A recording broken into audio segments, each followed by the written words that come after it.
أرأست زينام مرات أمان نخون مرخب حفاش لعل الجامعة تصاوت يركب أخلا منيستر قلقالو كوميونيكيشن منقستي الناتا لما مساقليزان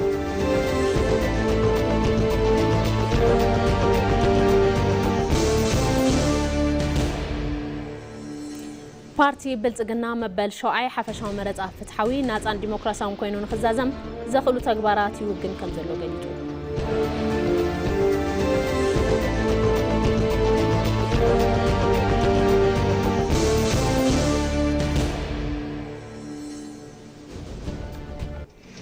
كابا وزاي بريزيدنت روسيا فلاديمير بوتين مس بريزيدنت تشاينا شي جي بينغ أبا بيجينغ تزاتيوم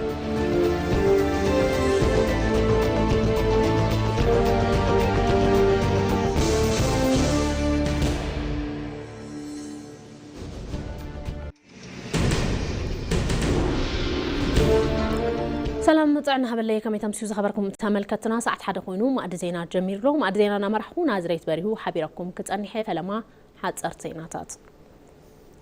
مرات أمان نكون مرة خبط حفاش لعل الجامنات أو تيركب أخبلا منيستر قلقالو كوميونيكيشن منقستي إنها تعلم ملسا قليتان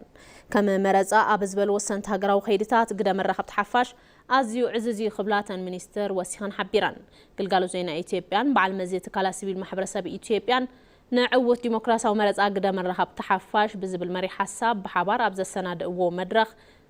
زتا أب كتما أدمانات سالت أيوم متى مدرخ ديمقراصيون فتحون مرات أمكياد حبرا وحلافنات كله مدارك تأكلات كم زخونة نمجنزاب تحسيبوس تسند أخم زخونة تاجليجهم منيستر قلقالو كوميونيكيشن منقستينا تعلم ملسا أبت أوان كم زبل أو كم مرات أب زبلو والسنتي هجرا وخيرتات قدا مرة خبط حفاش أزيو عزوزيوم مرة خبط حفاش هجرا ومردا مفتار بوليتيكا ونقحات زيقاتات بمقلبات انت حتى تنسى عسلو سرعات نخفتر أب مقبارن العقل عقم اللوني لن كيد مرات قلت إنتن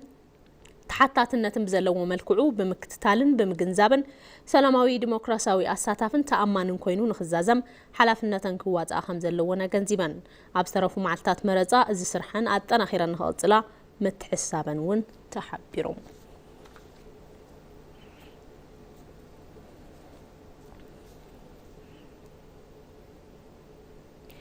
ኢትዮጵያውያን ኣብ ሃገራዊ ረብሖም ዘለዎም ማሕበራዊ ግንዛቤ ከጠናኽሩ መራኸብቲ ሓፋሽ ዝለዓለ ግደ ከም ዘለዎም ሚኒስትር ዴኤታ ግልጋሎት ኮሙኒኬሽን መንግስቲ ተስፋሁን ጎበዛይ ገሊፆም ሚኒስትር ዴኤታ ግልጋሎት ኮሙኒኬሽን መንግስቲ ተስፋሁን ጎበዛይ ግደ መራኸብቲ ሓፋሽ ኣብ ምርጋፅ ሃገራዊ ረብሓ ብዝምልከት መብርሂ ሂቦም ኣብ መብርሂኦም ኢትዮጵያውያን ብሓባር ደው ክብልሉ ካብ ዝግባእ ጉዳይ ሃገራዊ ረብሓት ሓደ ምዃኑ ኣረድዮም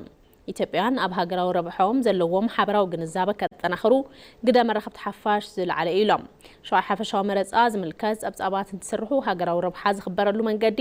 ብዘረጋግፅ መልክዑ ክሰርሑ ከም ዝግባእ ኣገንዚቦም ስለዝኾነ መራኸብቲ ሓፋሽ ፀብፃባት መረፃ ኣብ ዝሰርሕሉ እዋን ካብ መረፃ ብዘለለ ከም ዝኾነ ምርዳእ የድሊ ኢሎም ተሳተፍቲ እቲ ፓናል ኣብ እዋን መረፃ ግደ መራኸብቲ ሓፋሽን ትካላት ሲቪል ማሕበረሰብን بزملكات رئيتوتاتن حتوتاتن زقربو خوينوم بباناليستن حالفتي مرحبت حفاشن ملسن مبرهن تواهب وميوم قلقالوت زينا إثيوبيا بعلمزي تكالا سيفيك محبرساب إثيوبيان نعوتنا الديمقراصية ومرزا الجام مرحبت حفاش بتحتزب المري حساب بحبار زدالو ومدرخاب كتما أداما نتسالت إركب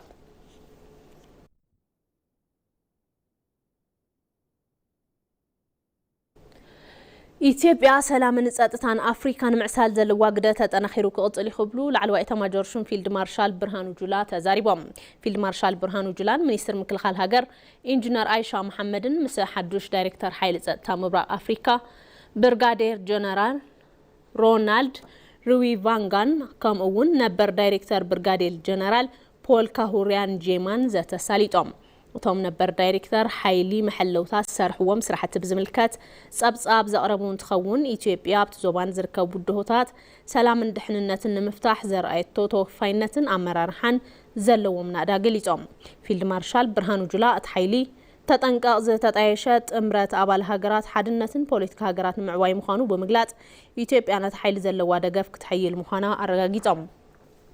ኢትዮጵያ ሰላምን ጸጥታን አፍሪካን ምዕሳል ናበርከተቶ ዘሎ ግደ ልዑል ምዃኑ በመሕባር ነዚ ግደ ብግቡእ እናተዋጽአት ክትቅጽል ኢሎም ኢንጂነር አይሻ መሐመድ በወገነን ኢትዮጵያ ኣብቲ ዞባ ዝረኣዩ ጸገማት ሰላምን ጸጥታን ኣብ ምፍታሕ ልዑል ኣበርክቶ ክትገብር ከም ጸንሐት ብምዝኻር نزي دقاف مس مشارختي تكالات بستوادد أقبابات تنخيرا خدقصل يلن حدوش دايركتر برغاديل جنرال رونال روي فانغا إثيوبيا قد محزيز نبرا العلقدة التنخيرا خمتغصل امنتهم مخانو بمقلات بمتحوار كام سرحو كاب مكلخال أونلاين ميديا سرخ بحبريتا يملخت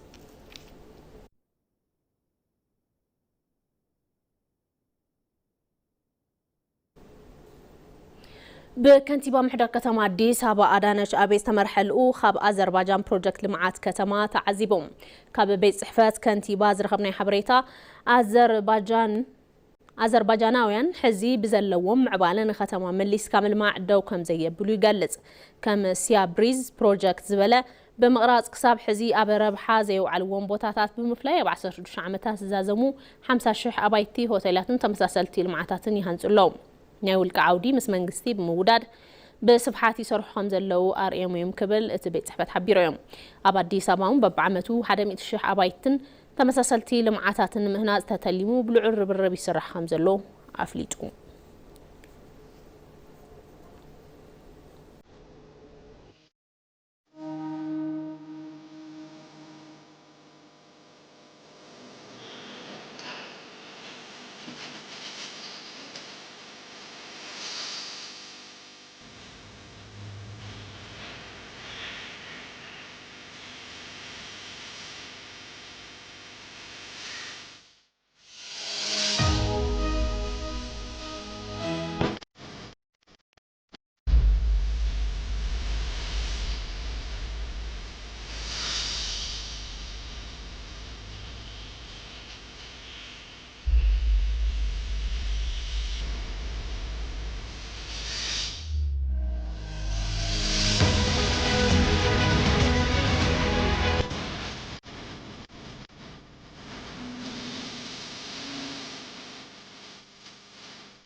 مادي زيناكم أبا مكتال تركبوا بزرزر نابن رأيهم قدات كنحلف أبا بوليتيكا إثيوبيا زيت أنا حتى حساسبا أنا تزي مريحي عد تفرس بالمعنى وكايدان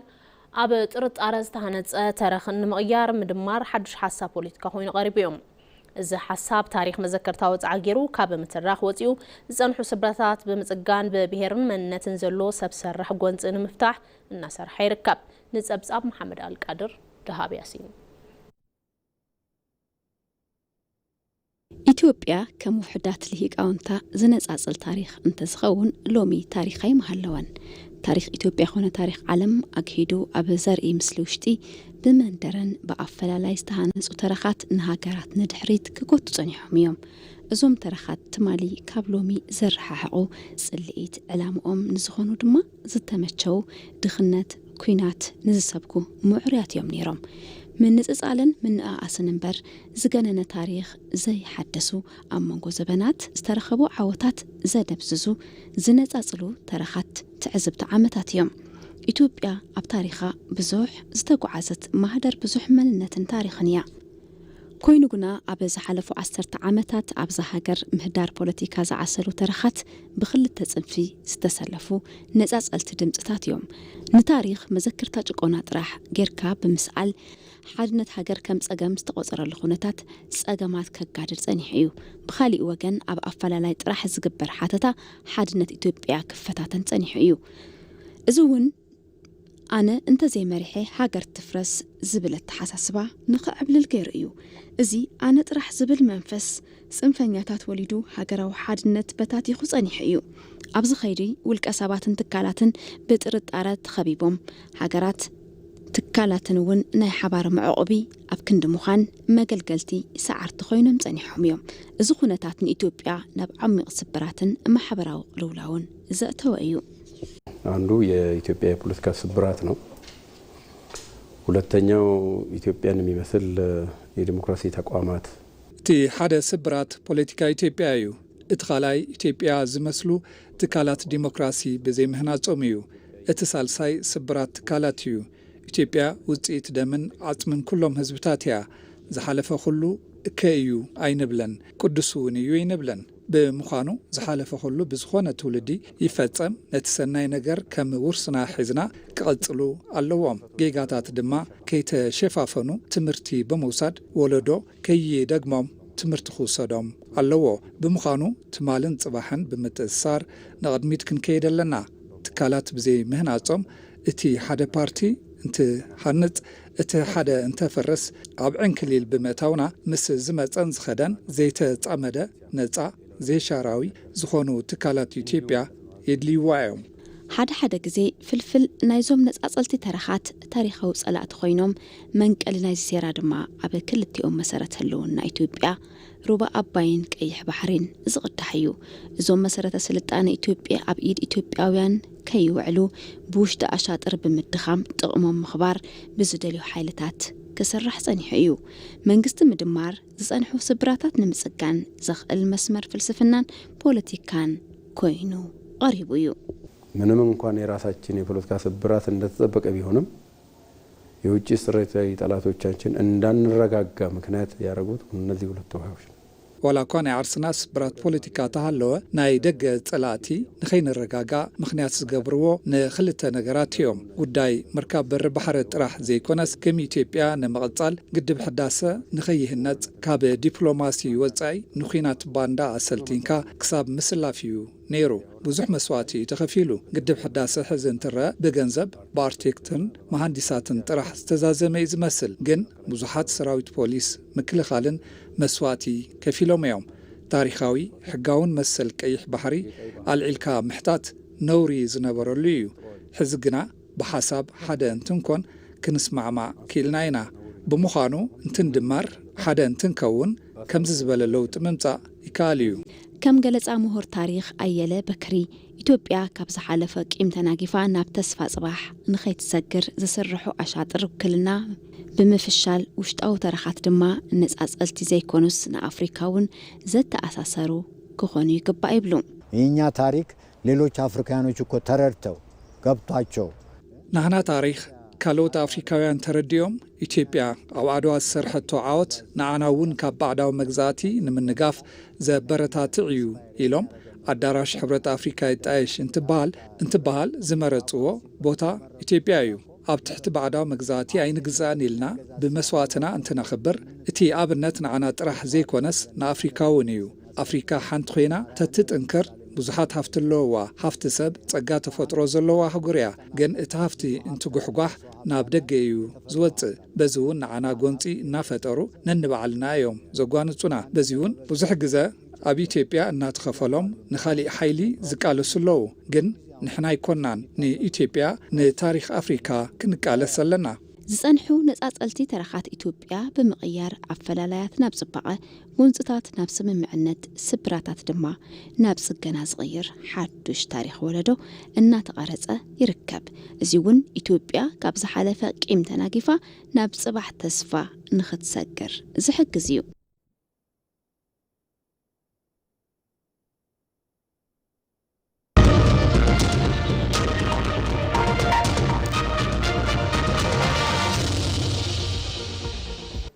زينا مرصا أب شوعي حفشاو مرصا استفلاليو كفالات حبرسب كمرصون حق منغستاو مسلوم زرغاغصلو معره مودادر ميدا تفطير إيلان منستر ديتا دق انسين محبراو غداتن هري عليم بغزي سليدا هاغراو بورد مرصا ኢትዮጵያ መሰረት 24 ጉንበት 2018 ዓመተ ምህረት መረጽቲ ድምጽ ከብዮም እተ ሚኒስትር ዴኤታ ከመዝበለው አበ ከይድ መረጻ ፖለቲካው ተሳትፎ ደቅ አንስትዮ መናእሰይን ጉዳት አካላትን ንምርጋዝ ዘኽል ተዋህው ተፈጢሮም أبز عامات حفشاو مرزان ممرات تمزجبة لعول كتر هزبي تصادفو زيجاتات بمدنفع ناي أساتا فاينات توطح خوناتات كم استفترة زر خمس خونة جليتان كيد مرزا ديمقراسيا ونتن سلامة ونتن محلاو باستفل عليه أمارات ستات هزبن من كحن سرحة تجنزابنات سرحة خمس ركاب محباران تجليتهم زيجاتات نهاجري تك ميوز بالجو بارتي دمز إب مهاب نقول بوليتكاو تصادفو خجبرو خمس اللوام أجنزيبان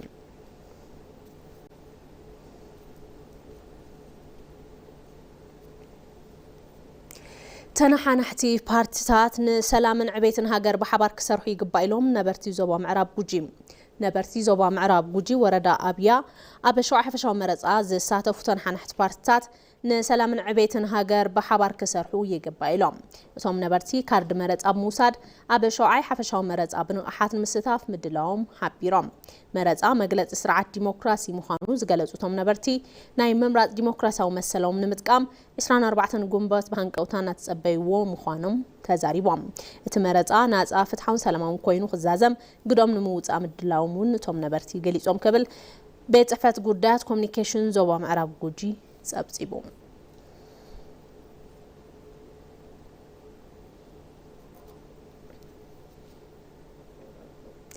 ፓርቲ ብልጽግና መበል ሸውዓይ ሓፈሻዊ መረፃ ፍትሓዊ ናፃን ዲሞክራሲያውን ኮይኑ ንኽዛዘም ዘኽእሉ ተግባራት ይውግን ከም ዘሎ ገሊጾም ይኹን እምበር ተወሰኑ ፓርቲታት ነፃዓሪ ንምጽላም ይሰርሓ ከም ዘለዋ ሓላፊ ዘፈር ህንፀት ስርዓት ዲሞክራሲ ፓርቲ ብልጽግና ኣይተመለስ አለሙ ገሊጾም ንጸብጻብ ሙሉ ብርሃን ግርማይ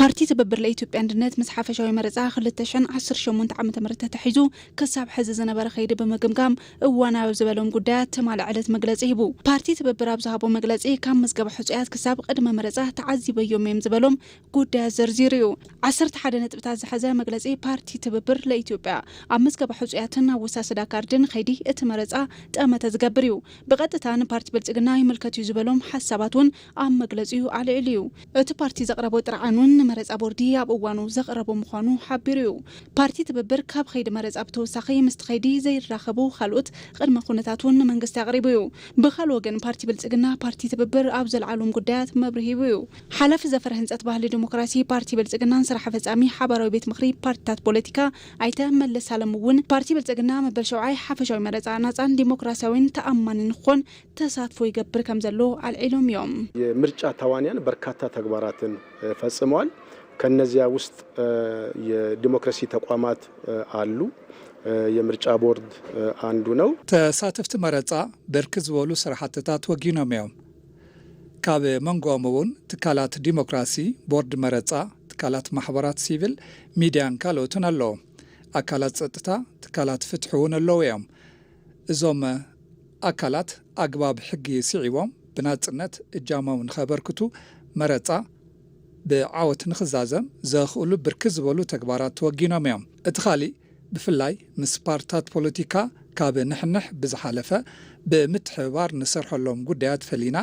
ኣብ ምስራሕ ኢና ንርከብ ተሳትፎ ፓርቲታት ፖለቲካ ንኸዓቢ ፓርቲ ብልጽግና ሓቢርና ንሰርሐሉ ሓበራዊ ቤት ምኽሪ ብምጥቃም ብጽሒቱ ይዋጻእ እዩ ዘሎ ትብብር ለኢትዮጵያ አንድነትን ዝተወሰኑ ፓርቲታት ፖለቲካ ማሕበራዊ ሚዲያ በመጠቀም ዘመሓላልፍዎ መልእክቲ ሚዛናውነት ዝጎደሎ ምዃኑ አይተመለስ አለሙ አፍሊጦም እዮም ፖለቲካ ፓርቲዎች የሚያቀርቡትን በየደረጃው በየምክር ቤቶቹ ይመጡትን በዚህ ሳምንት ብቻ 69 ኬዞች መጥተዋል በእነዚህ ምክር ቤቶች ውስጥ ከ69ኙ 60ዎቹ ተፈተዋል 9 በሂደት ላይ ነው ያለው ፓርቲታት ፖለቲካ ዘቕረብዎም በብበርኩ ኣብ ቤት ምኽርታት ዝመፁ ጉዳያት ኣብዚ ሰሙን ጥራሕ 69 እዮም ካብቶም 69 60 ዝኾኑ ፍታሕ ረኺቦም እዮም ዝተረፉ 9 እውን ኣብ ከይዲ እዮም ዝርከቡ እዚ በብሰሙኑ ኣብ ንገብሮ ክትትል እንረኽቦ መረዳእታ እዩ እዚ መረዳእታ ሓበራዊ ቤት ምኽሪ እዩ በዚ ልክዕ ኢና ፍታሕ ንህብ ዘለና እዚ ኮይኑ እናሃለዎ ግና ዝተወሰኑ ፓርቲታት ፖለቲካ ማሕበራዊ ሚድያን ኣብ ዝተፈላለዩ ሚድያታት ቀሪቦም ዘመሓላልፍዎም መረዳእታታት ሚዛናውነት ዝጎደሎም እዮም ፓርቲ ብልጽግና ተመረፃ ፍትሓዊን ዲሞክራሲያዊ ኮይኑ ንኽዛዘም ይሰርሕ ምህላው ዘለዓሉ ኣይተ መለስ አለሙ ብወገን እቲ ፓርቲ ዝግበር ዘሎ ጻዕሪ እውን ተጠናኺሩ ከም ዝቕጽል ኣፍሊጦም እዮም ምርጫው ሰላማዊ ምርጫ እንዲሆን ምርጫው ዲሞክራሲያዊ ምርጫ እንዲሆን በምርጫው ሂደት ደግሞ ህዝብን ማመን የሚፈልግ ይመስለኛል መረፃ ሰላማዊ መረፃ ንኽኾን ዲሞክራሲያውን ፍትሓውን ንኽኾን ኣብ ከይዲ መረፃ ድማ ኣብ ህዝቢ እምነት ምሕዳር ኣድላይ ይመስለኒ እዩ ኣብ ህዝቢ እምነት እንክሕደርና ኣብ መረፃ ተሳትፎ ምግባር ማለት መረፃ ትርጉም የብሉን ኣንፈቱ ይስሕት እዩ ማለት እዩ ክንድዚ ዝኣክል ማሕበረሰብ ተመዝጊቡ ኣብ ዘለሉ ኩነታት እቲ ጉዳይ ፓርቲታት ፖለቲካ ጌርካ ምውሳድ ኣግባብ ኣይኮነን እቲ መረፃ ንህዝቢ ክወሃብ ዝግባእ ንህዝቢ ምኽባር የድልዩ በአና ወገን ንህዝቢ ክቤርና ንድምፂ ህዝቢ ግቡእ ክብሪ ሂብና ንምስራሕ ዘኽእል ምድላው ንገብር ከም ዘለና ምግላጽ ይፈቱ ፓርቲ ብልጽግና መበል ሸውዓይ ሓፈሻዊ መረፃ ናፃን ፍትሓዊን ተኣማኒ ኮይኑ ንኽዛዘም ኣድላይ ኩነታት ካብ ምፍጣር ብዝሓለፈ ኣብቲ መረፃ ዘለዎ ንቑሕ ተሳትፎ ኣጠናኺሩ ከም ዝቕፅል ኣፍሊጦም እዮም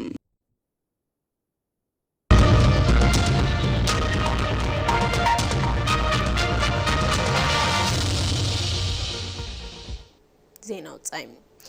ፕሬዚዳንት ሩሲያ ቭላድሚር ፑቲን ምስ ፕሬዚዳንት ቻይና ሺ ጂንፒንግ ኣብ ቤጂንግ ተዛትዮም ኣብቲ እዋን ዘተ ፕሬዚዳንት ፑቲን ኣብ ዘስምዕዎ መደረ ኣብ መንጎ ሩስያን ቻይናን ዘሎ ኩሉ መዳይ ምሕዝነትን ስልታዊ ምትእስሳርን ኣብ ዘበናዊ ዓለም ተምሳሌት ክልቲያዊ ዲፕሎማሲ ከም ዝኾነ ገሊጾም ርክብ ክልቲአን ሃገራት ብኣመር ሓበራዊ ተረባሕነት ኣብ ምክብባርን ምትእምማንን ዝተመስረተ ሓቀኛ ምትሕብባር እዩ ዝበሉ ቶም ፕሬዚዳንት ዕላምኡ ድማ ድሕንነትን ዕብየትን ህዝብታት ክልቲአን ሃገራት ምርጋጽ ኢሎም ክልቲኦም መራሕቲ ድሕሪ እቲ ዘተ ኣብ ዝተፈላለዩ ዓውድታት ብሓባር ንምስራሕ ዘኽእሉ ዝተፈላለዩ ክልቲያዊ ስምምዕነታት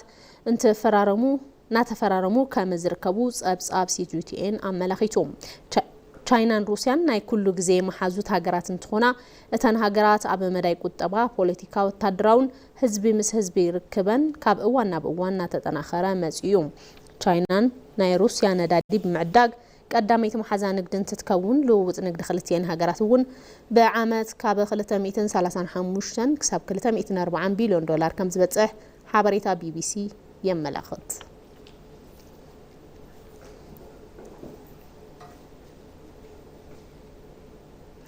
ማድ ዜና ቅድሚ ምዝዛሙ አንድ ነጥብታት ዜና መረፃት ኣማንን ክኸውን መራኸብቲ ሓፋሽ ልዑል እጃም ናተፃወታ ይርከባ ክብላ ሚኒስትር ግልጋሎት ኮሙኒኬሽን መንግስቲ እናታለም መለሰ ገሊጻል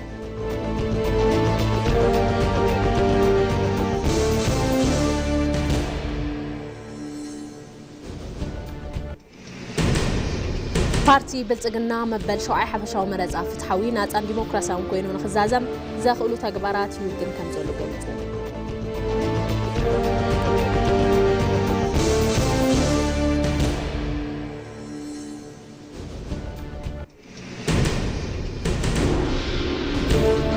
ካብ ወጻይ ፕሬዚዳንት ሩሲያ ቭላድሚር ፑቲን ምስ ፕሬዚዳንት ቻይና ሺ ጂንፒንግ ኣብ ቤጂንግ ተዛትዮም ለቶም ማድ ዜና ዝተከታተልኩም ነይሩ ነስለም ክታልኩም የመስግን ማድ ዜናና መራሕቡ ናዝሬት በሪሁ ሓቢረኩም ጸኒሐ ምስ ዝተረፉ ምድለዋት ኢቲቪ ትግርኛ ሰናይ ክታልኩም ተመኒ ብሩክ ምሽት